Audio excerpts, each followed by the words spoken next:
Okay, well, good afternoon. So the first part of the talk today will be joint work with Nick Gravin and Balu Sivan, both postdocs at the Microsoft Research. Balu is in Redmond and Nick is in Boston. So maybe before starting with this formal part, let me emphasize, I'll be talking about the theory underlying this learning problem, but this type of learning occurs a lot in applications, including in Microsoft, and this is slides from my colleague Li-Hong Lee, who applies these kind of methods adapted to applied problems like that occur in a lot of applications inside Microsoft. And I just want to maybe highlight one application he does, which is to spell checking. So something as simple as spell checking, you may think, well, I just look up in a, I have a word, I just look up in some dictionary, if there's a misspelled word, what's the closest word? But that's not really how it goes, because when someone misspells today, it's often because he's trying to type something which other people have been trying to type recently, because there are trends, and so it's really online learning that going on from what other people have been typing, and we want to each time we want to correct, and also to correct the spelling, see how the user responds to our correction. Does he like it? And then learn from it for the next spelling correction. So I won't focus now on this particular application, but kind of on the general theoretical problem of prediction or learning with expert advice. And really in this kind of problems there are two settings. Let me go back to the slideshow. There are two important settings. One is the full information feedback and partial feedback, which is called bandit feedback, and I'll come back to distinguish between these later. I'll start with the simpler case of full feedback. So what is the setting? We have a sequential decision process, and we want to get here guarantees, so we're going to assume there's some adversarial setting.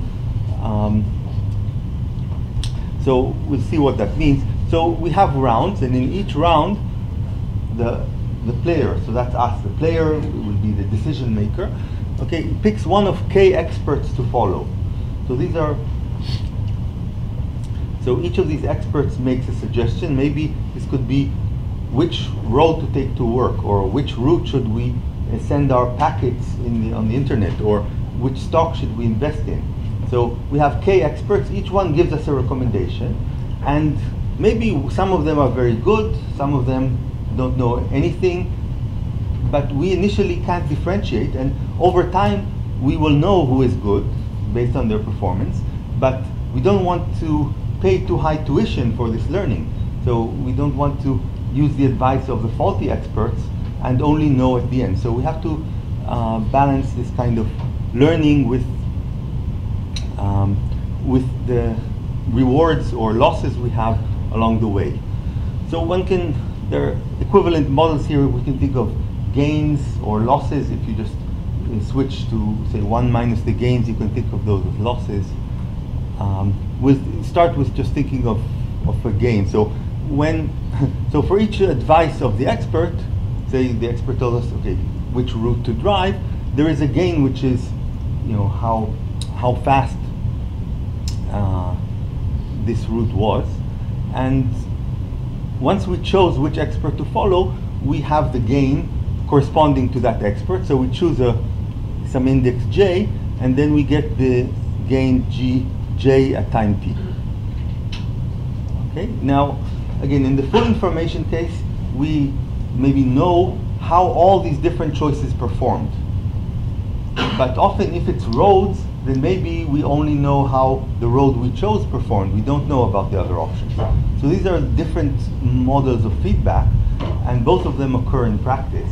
again, we'll start with the full information setup where we get feedback for all the actions.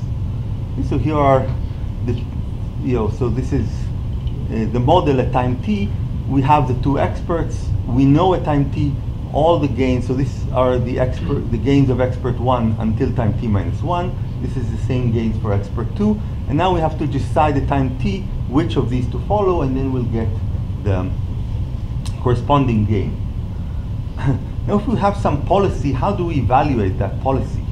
So of course we could look at the total gains of that policy, but that's very dependent on the environment and what are the gains of the environment. So we want to really see how good the policy is doing. We need to compare it to a reasonable benchmark. So one benchmark you might think of is just the best optimal choices in hindsight, which are, maybe use expert 1 in the first round, expert 2 in the second round, 1 again in the third round, and so on. But this is an unrealistic benchmark. Selecting between the different experts at different times. So a more realistic benchmark is just to say, I want to compare my performance to that of the best expert. Okay, so, and I want to do at least as well as the best expert, or maybe since there could be many and it's reasonable to have some learning costs, then I want to do almost as well as the best expert. So that's the goal here. And now the other question is, when do we evaluate the policy? So the standard, most standard thing is to evaluate it at some fixed stopping time t. But there are other versions. One is that we don't know t and we have to evaluate along a variety of stopping times. And another is, which is actually very natural, is to say that we don't really know when the process will stop, but it might stop at any time, and maybe the probability of stopping is delta at every round, some small number. So an expectation will go 1 over delta rounds, but we can't say it will go exactly 1 over delta rounds. So this would be the case of a geometric distribution. So we'll mostly focus on this case, which has more nice stationarity properties, but also about the classical fixed horizon. Okay, so to determine the strategy, of course we'll use the vector of gains for all steps before time t, and especially important will be the cumulative gains of each expert. So gi of t is the gain of expert, the total gain of expert I by time t. So what we're going to think of this as a game between the player and an adversary who sets all these gains, trying to make life hard for the player. And so what the adversary sets at each time, we can think of him as setting the gains, or really, if he's using a randomized strategy, he's setting a distribution for the gains, which can depend on the past. Now, it will turn out, and I can explain this some more, that we can restrict attention to binary adversaries that just set gains to be either 0 or 1. Again, we assume that the gains are in the interval 0, 1, but in fact, it's enough to handle gains that are either exactly 0 or exactly 1. The point is that if there's a gain which was some number p between 0 and 1, it can be replaced by a coin toss, and you set 1 with probability p, and this will, and if the adversary actually did this switch, he would be better off. In other words, we, the decision maker, would have more difficulty dealing with this than with the original fixed p. So he might as well do this switch. Yes? So adversary strategy doesn't look at players' moves for the... So we can actually allow the adversary to look at players' moves, but right now I'm assuming the simple case that the adversary is worst case but oblivious to the player's move. So think of us, we're going in the stock market, but you and I, we're small players. Our purchases are not actually going to move the stock market. Okay, but some people, but then you have to consider that your own moves are having an effect. But now it's adversarial but oblivious. So the player strategy is a distribution AT for the choice J of which expert to follow time T, and again it can depend on the gains until time T minus in the previous rounds. And then his gain at time T is this GJT of T. Now the regret is what I mentioned before. It's it's comparing our gain.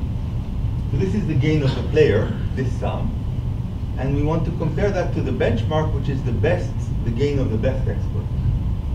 Okay. So this difference is the regret.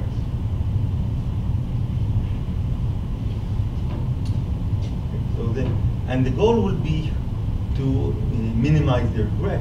So to choose an algorithm which, even against the worst adversary, will keep the regret as small as possible.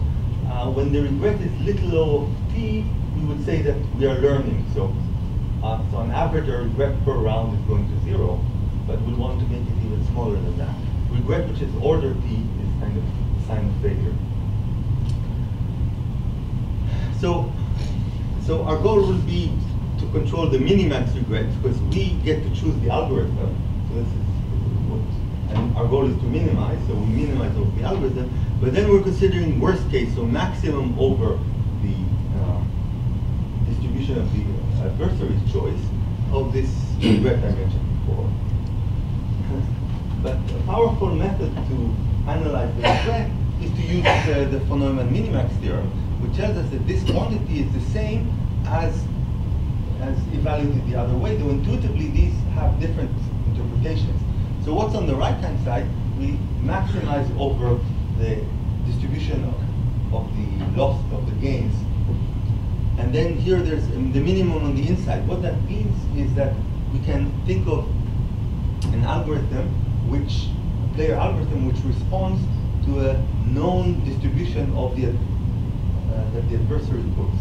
So in this setting, we have to prepare the algorithm in advance, and it has to deal with all possible distributions of the gains.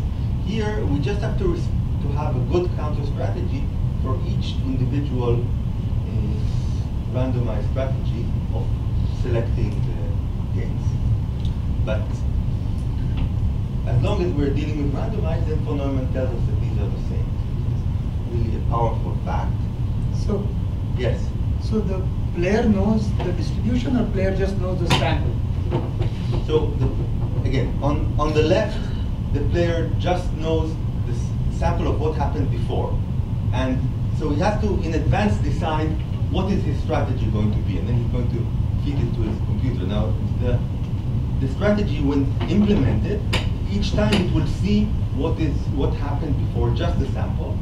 So that's kind of what we think of as the real-life situation on the left. But our goal is to understand what this min-max regret is, and also to find good algorithms. Okay? So these are two goals.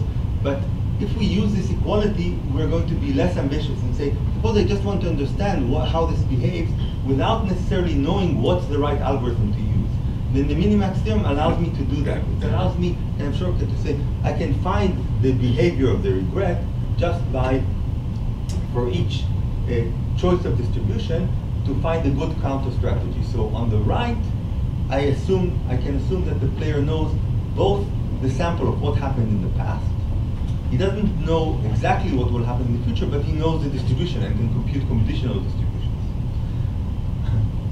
Okay, but our goal will be, to use this, and then to maybe go back and find what is this great universal algorithm. But that's the goal. It's not always a thing. Now, there is a very powerful algorithm in this area. I mean, there are several. Follow the perturbed leader is one, but multiplicative weights or edge algorithm is maybe the most famous. So what is this algorithm? It says, given the cumulative gains in the past, I'm going to choose one of the experts at random, but I'm going to prefer those with higher gains, but I won't choose only them. I have to maintain some diversity in the sample too. So I'm going to give a weight e to the eta times the gain of each player to that player. Normalize these weights and choose expert I, choose expert I with this probability. And then one can optimize eta, and for fixed horizon it turns out to be this is the optimal choice. And so this has a long history. Maybe I'll mention later some of these names, but actually the ideas underlying go back to Blackwell and Hanan in the 1950s. But anyway, this leads to regret of order root t. The dependence on the number of experts is, as you see here, is logarithmic, and even this is the sharp constant for t and k growing. And so this seems to be a complete answer, except this is a complete answer if t and k are both growing to infinity.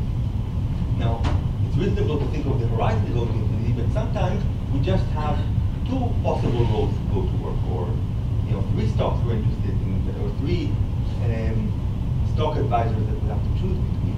And then this stops being optimal. It's only optimal asymptotically when both t and k go to infinity. And what we do in our work is focus on a fixed number of experts, k is small, and then try to understand what's the optimum there. Okay, so that's our goals here. Now, the optimal expert was, the optimal adversary was already found by Tom Cover in 1965, and this is it. Just that in every round, independently choose either, the first expert gets gain of 1 and the second 0, or the other way, and repeat. So think of it as very natural that this is what gives us the hardest time, and then, but I'll come back to explain why. Once we have this, it's clear what is the regret, because if this is really what the adversary is doing, then our choices don't matter at all, because what we're going to get is 1 or 0 equally likely, no matter which expert we choose. So we're going to get a random walk, but our benchmark will be the maximum of 2 random walks. And the maximum of 2 random walks beats 1 random walk by some constant root t. That's what's, and it's easy using the central limit term to find what is the constant, so it's root t over 2pi. And so this was already found by Cover in 65. Now we're going to focus on the case of geometric horizon, but because of the randomness of the horizon, you can't just replace this t by 1 over delta, which is the expected stopping time. You really have to average the root t, and that turns out to cancel the pi. And so what you end up getting is that the optimal regret, as delta goes to 0, it scales like 1/2 times root of 1 over 2 delta. And this is the exact formula. So it's actually, one difference is it's easier to calculate exact formulas for the model of geometric stopping time. You can do asymptotics in both. And actually going from this asymptotic to this one is standard Tauberian theorems. But to find exact answers, it's easier in the case of the geometric stopping time. So he described the optimal adversary. He didn't have a description for what is the optimal algorithm for the players. We're able to do that. So this, I'll tell you later where this comes from, but now let me just tell you what is the optimal thing to do here with 2 experts and geometric horizon. So we set a number c, which is this is the exact formula, but it's asymptotic to 1 minus root 2 delta if delta goes to 0. Let me tell you what this c means. It's related to a random walk with geometric killing. Start such a random walk at 1, and the random walk is killed with probability delta in every step. And yes, what's the probability that such a random walk started at 1 will reach 0 before it's killed? This probability is exactly this number of c. Okay. And we'll see more serious connections to random walks later. Now, okay, so this is C. Now, what is the algorithm? For each T, compare the gains of the two players, so G1 and G2, and let D be the difference between them.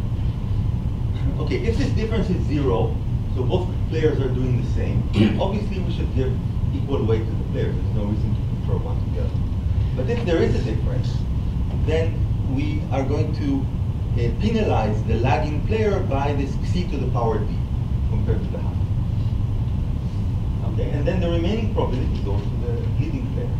So what, see, it looks a lot like the multiplicative weights, except we're not multiplying everyone by weights and normalizing. Instead, we're just taking the lagging expert, multiplying him by his weight by C to the lag, and assigning the remaining probability to 1, and this turns out to be optimal. So it's not approximately for 2, because it is exactly optimal for all times. And you see the dependence on delta is just in this value sum. So I told you what psi is.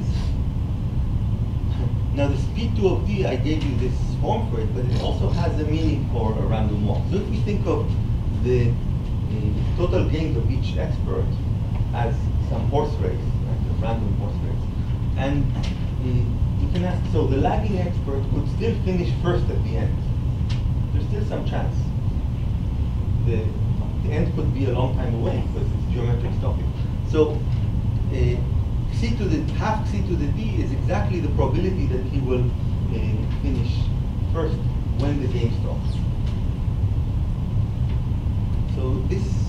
So actually using this rule is a version of what's known as probability matching or Thompson sampling, which is a powerful method to balance exploration and exploitation.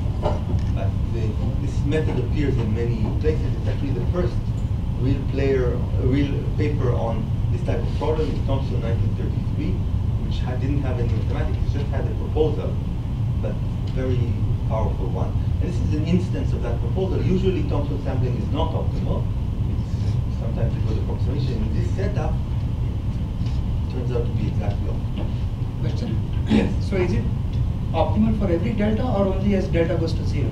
This is optimal for every delta. No, this is not as optimal for every delta. In fact, if you use this formula, you'll get something which is even optimal for fixed horizon T. But the probabilities then become harder to calculate. So, you have a random walk, you ask what is the chance that it reaches, it actually leaves a strip before some fixed time. This is something that has a formula, but it's a much more complicated formula. But this still works in that case. Okay, so this is a description in the words of the same algorithm.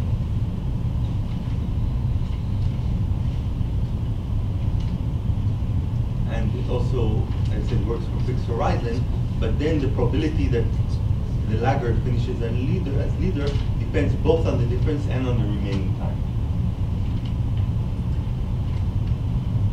So what happens for 3 experts? Again, I'm just stating the results now, and I'll give some explanation of where they come from. So even the optimal adversary was not known until this work. And it goes as follows: with probability half, you assign the gains to player gain 1 to the first and the third expert, and with probability half just to the second. This is an optimal adversary. In this case, it's no longer unique. There are other choices, but this works. And one important thing is the numbering convention. So in this picture, it looks like I fixed the identities of 1, 2, and 3, but really I'm not fixing them.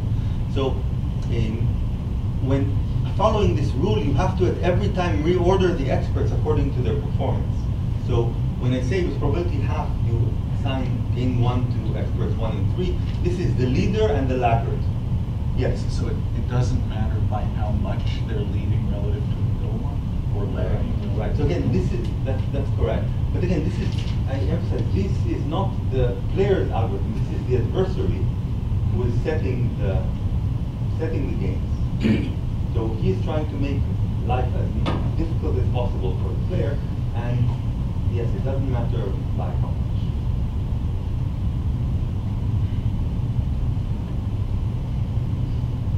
Okay, and funny thing is, we think that one reason that people didn't find even this very simple thing is they didn't use this numbering convention. They thought, the experts have names and they use the names, and that is the wrong approach. You have to ignore the names and just look at the performance. Okay, and we can say what is the optimal regret. This, so instead of half 1 over root 2 delta, this half is replaced by 2/3. And this is the optimal algorithm. So it again has the form of, so the Xi is the same one as before. And it again is a version of Thompson sampling, but let me explain it. So focus just on P3, on the one who is lagging the most. What weight are we going to give him? Well, if all the experts have the same performance, it should be 1/3. But if we have a laggard, we should penalize him by how much? So just by Xi to the sum of his lags over compared to the other two players. And this probability has to come from somewhere. So, so if you look at these formulas here, these were exactly, if we have only experts 1 and 2 in the game, then this is the formula we had for experts 1 and 2 before. So they are assigned the same probability as before, but minus half of the probability we just assigned to player 3. I'm sorry, to expert 3. Okay, so this is the formula, and again, this formula is, again, P3 of D is exactly the probability that the lagging expert finishes the leading expert. In this 3-horse race, but again with the rule that each time either 1-3 is advancing with probability half, or 2 is advancing with probability half. So we conjecture that something similar happens for larger K, but we can't prove it. For 4 we have a partial result, and 5 and higher we really don't know, but there is a conjecture. I'll tell you something more about that. So how do we arrive at these optimal adversaries? So they are simpler than the optimal algorithm for the player, and they are the basis of the next thing. So the key observation is that the optimal adversary is balanced. So what does that mean? So this exactly returns to your question. The distribution Dt, so this is the distribution of the gains times D, advances all experts that you give them gains equally in expectation, irrespective of the history. So this I can actually explain. So why is that? So suppose an optimal adversary is not balanced at T. So in that case, the player who is responding to this distribution will follow the expert with the largest expected gain. Since this is a full information setup, there's no point in going, you don't have to explore the other experts. You always have to just go for the expert with the largest expected gain, because the next round it doesn't change the information you have for the next round. So that's true. Now, so therefore, at time t, suppose the adversary increases the expected gains of all other experts to match the largest expected gain. This will not change the choice of the best response algorithm by the player. It will not change his instantaneous gain, but it will increase the benchmark. So the benchmark is the max expert's gain, and that is increased by this change. So if we are in an unbalanced situation, the adversary can change his strategy, improve it in such a way that increases the benchmark and doesn't increase the performance of the player, so it increases the regret. Since the adversary here is trying to maximize the regret, he will always use a balanced strategy. So as I said, the balanced adversary will advance all experts equally in expectation, irrespective of the history. So if we're playing against a balanced adversary, then the regret is independent of what we do. The regret is independent of the player algorithm, because the game in every step, the expected gain of the player doesn't depend on which expert he chooses. So as a simple-minded computational device, just suppose that the algorithm follows every expert with equal probability.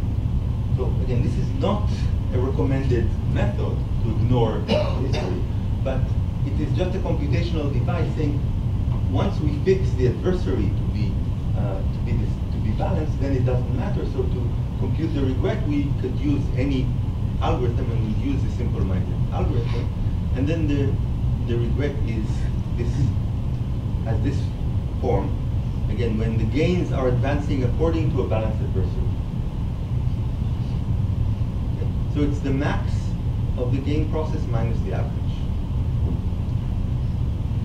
So the reason we would not the player would not want to use this strategy is because if he did, then he would be punished by an unbalanced adversary.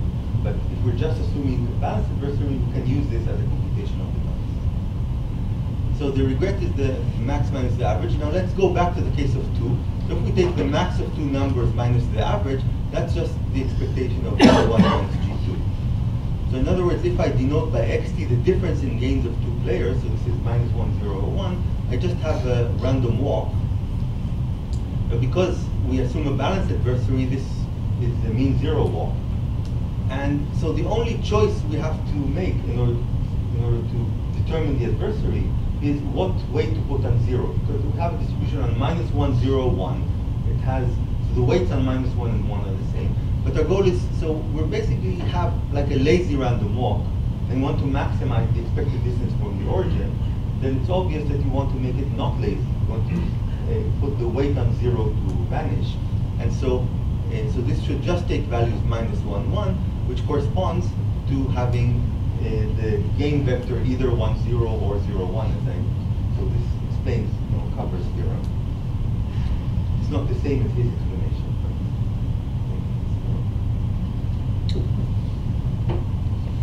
So we have a conjecture